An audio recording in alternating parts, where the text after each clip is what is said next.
وصفة النهاردة سهلة وبسيطة للتصبغات والكلف والنمش، وبتفتح الجسم كله.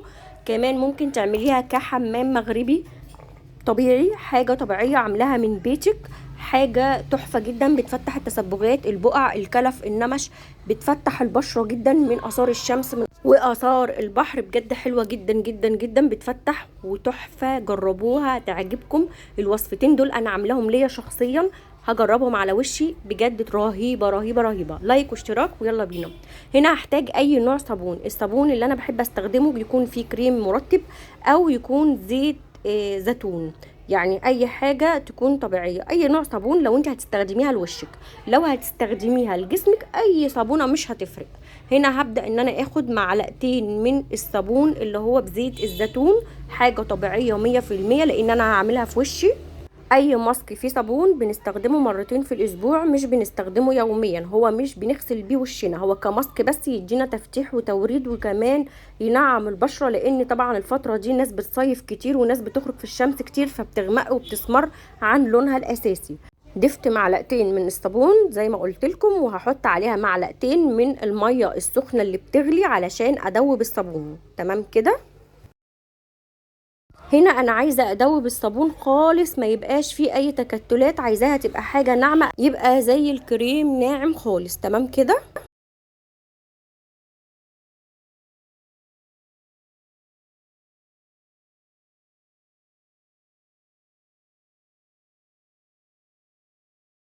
زي ما احنا شايفين بقلب كويس قوي لحد ما وصلت معايا للقوام ده. قلبي كويس لحد ما توصل معاكي زي الفوم، زي ما انت شايفه كده. هنبدأ نضيف عليها معلقة من النشا أو الكورن فلاور. والنشا أو الكورن فلاور بيسحب الدهون الزيادة اللي بتبقى في البشرة، بيفتح البشرة جدا، بيخلي البشرة نضرة ومنورة. أنا خدت معلقة مليانة من النشا صغيرة. هنا هنقلب كويس قوي لغاية اما النشا يختفي معايا تماما في الصابون. تمام كده.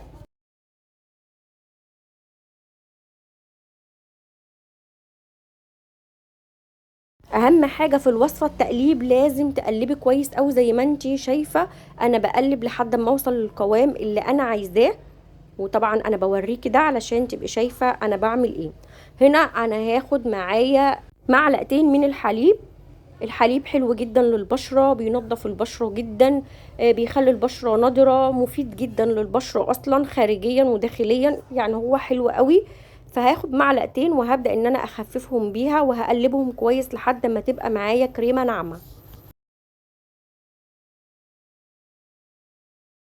الوصفة سهلة جدا، مكوناتها سهلة جدا، بس هي فكرتها في التقليب. لازم نقلب كويس لان الصابون مهم جدا ان انت تدوبيه او تقلبيه كتير علشان يبقى زي الكريم. هنا هضيف اي نوع فيتامين. انا هنا معايا فيتامين سي، ومعايا هنا فيتامين اي. اللي ممكن متاح عندك تستخدميه. انا هستخدم فيتامين سي لاني لسه راجعه من البحر، فعايزه تفتيح وعايزه توحيد لون وعايزه بشرتي ترجع زي ما كانت بالظبط. فانا هنا هحط يعني قطره كده واحده بس من الفيتامين سي. متاح عندك اهلا وسهلا، مش متاح دي في فيتامين اي، مفيد جدا جدا جدا للبشره.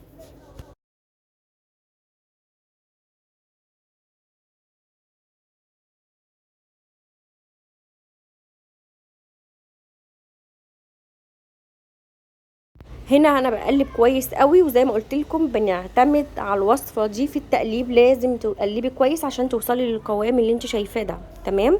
هنا اول وصفه عملتها، هنبدا في الوصفه التانية لان هنستخدم الاتنين مع بعض. هنا هبدا ان انا اعمل الوصفه التانية للتصبغات، الكلف، النمش، تفتيح، توريد، تحفه جدا. هاخد معلقه من القهوه، معلقه من القهوه اي نوع قهوه. هنضيف عليها معلقتين صغيرين من زيت اللوز الحلو. زيت اللوز الحلو من احلى واجمل الزيوت للبشرة، بينعم، بيفتح، بيوحد، بيمنع الهالات، بيمنع التصبغات والكلف. من الحاجات الجميلة اللي ممكن تستخدميها يوميا زيت لوز الحلو. هنا بقى عندك غمقان شديد، ضيفي معلقتين صغيرين من زيت الورد. عندك سمار شديد، غمقان شديد، اثار الشمس بقى يعني غمقتك اكتر، البحر. زيت الورد من الحاجات اللي بتفتح وبتمحي السمار دوت، وكمان بترجع بشرتك زي ما كانت. وهبدأ اضيف عليهم كمان معلقة صغيرة من النشا وهقلبهم كويس قوي.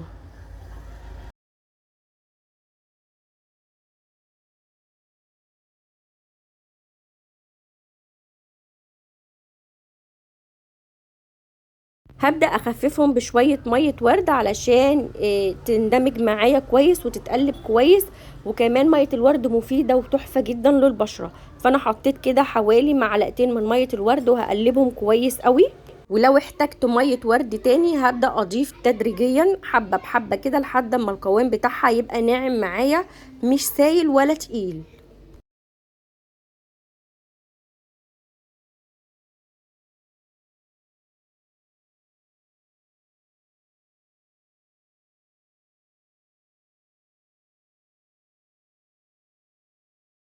طبعا هنا انا عماله احط كل شويه حبه ميه ورد لحد ما تنعم معايا والوصفه تبقى ناعمه معايا ولا سايله ولا تقيله. بصوا وصلت للقوام ده زي ما احنا شايفين قوامها ناعم. هنا بقى هضيف عليها فيتامين اي. فيتامين اي يا بنات مهم جدا جدا للبشرة وكمان مفيد. انا طبعا ضفت في الوصفة الاولانية فيتامين سي، والوصفة التانية فيتامين اي عشان استفاد بكل الفوائد. طبعا المتاح عندك هتستخدميه، ما تعمليش انا عندي كل المتاح، فانت المتاح عندك هو اللي هتستخدميه. تمام كده، ما توقفيش الوصفة على حاجة ناقصة عندك او مش متاحة. قنبلة التفتيح وهي الحنة البيضة، هاخد منها معلقة صغيرة كده ممسوحة. الحنة البيضة من الحاجات السحرية لتفتيح البشرة، حتى لو استخدمتيها بمية ورد بس كده على البشرة بتفتح وبتبيض. بديلها بودرة الأطفال.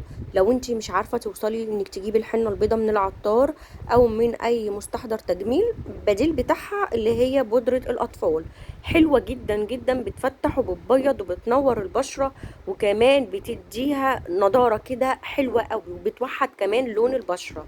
هنا هقلب كل المكونات كويس.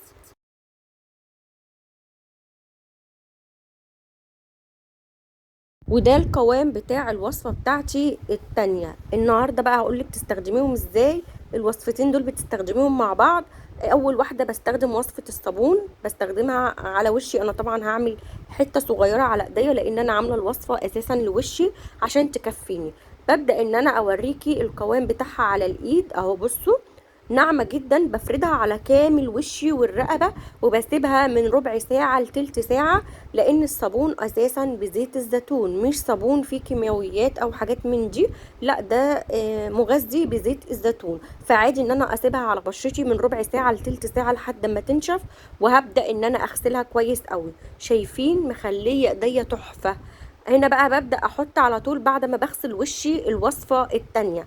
طبعا باخد كامل الفوائد بتاعتها. عايزه اقولك ان من اول مره هتشوفي نضاره، هتشوفي تبييض، هتشوفي بجد شكلك كده حلو قوي ومنور. بجد وصفتين احلى من بعض، جربوهم انتوا بنفسكم اللي هتحكموا بالنتيجه. ما تنسوش تعملوا لايك واشتراك للقناه وفعلوا الجرس عشان كل جديد يوصل لكم مني. وباي باي.